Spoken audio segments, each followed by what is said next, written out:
The corporate bro code, the only code you'll ever need. If you have recently read LinkedIn articles or any job related news, you could have probably seen one global thing which is impacting the corporate strategy. And that is flattening the organization or removing the middle management to empower the builders.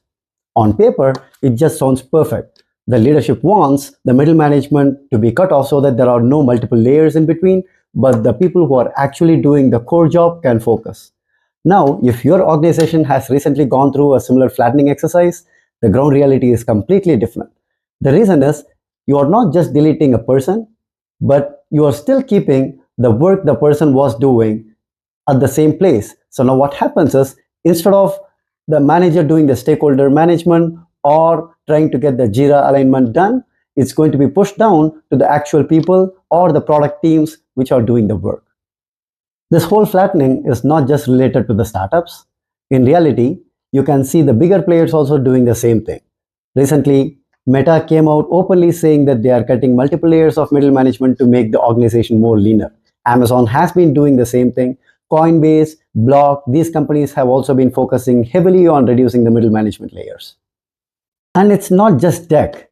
The research firms have said that across industry, like retail or the professional services or finance, middle management layers have been cut down by a lot of companies in the past couple of years. To justify this, the leadership says that whatever the middle management does can be automated using AI systems. Even research firms like Gartner came up with a study where they said that most of the middle management activities can be automated. The reality is we are moving too fast.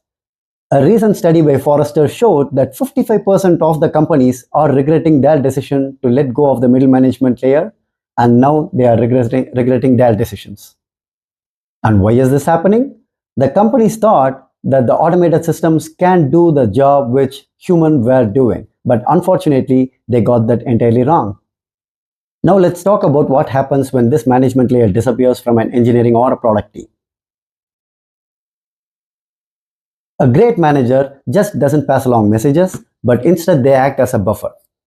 So when any external distractions or external chaos comes, the manager acts as a buffer and protects the team just so that they can focus on the actual work. Now, when this whole buffer is gone, the noise is going to directly land on the team members. So instead of focusing on development work, they are going to be focusing on updating some Excel sheets or trying to get hold of some cross-functional team members to get some statuses. So there was a noticeable case by Fortune where a VP all of a sudden inherited 47 different team members under his leadership. Now think of this for a second. One person trying to manage 47 people. How can one person spend time on coaching all those people? And how can one person oversee the work the team does?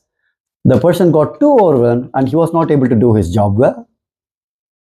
Ultimately, that led to one of his senior developers leave the team. And when she left, the statement that she said was that nobody really knows what I'm doing and nobody really cares. So when this whole management level is gone, the entire structure, the coaching and the safety net is gone and the team is going to burn out. The downstream effects of this trend is starting to come out and it's deeply concerning.